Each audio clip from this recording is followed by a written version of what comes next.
Praise the lord. దేవుని శ్రేష్టమైన నామమునకు మహిమ కలుగును గాక. ఈరోజు దేవుని వాగ్దానము, యెహోవా యందు ఆనందించుట వలన మీరు బలమొందుదురు. నెహెమ్యా గ్రంథము 8వ అధ్యాయం 10వ వచనము. ఈ ఉదయకాల సమయంలో గనుడైనటువంటి దేవుడే మనందరితో మాట్లాడుతున్నాడు. నా యందు ఆనందించుట వలన మీరు బలమొందుదురు అని.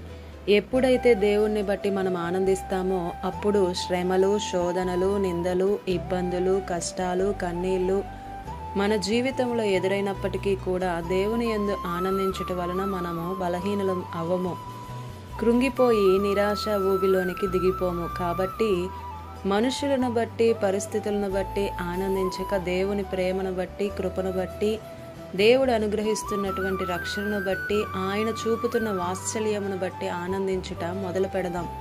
బలహీనులము అవ్వకుండా జీవిద్దాం. ఈ లోకంలో ఆనందించడానికి, అలాగే దిగులు చెందడానికి మనకి అనేక రకమైన కారణాలుంటాయి.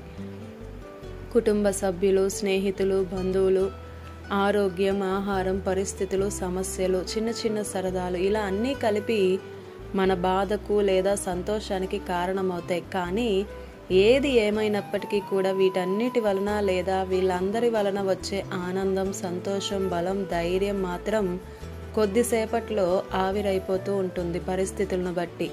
ఒక్కోసారి అన్నీ ఉన్నా లోపల ఏదో బాధ, దిగులు, చింత, భయం మనల్ని ఆవరిస్తూ ఉంటుంది. అలాంటప్పుడు ఎందుకు ఈ జీవితం, ఎందుకు ఈ బంధాలు అనిపిస్తుంది.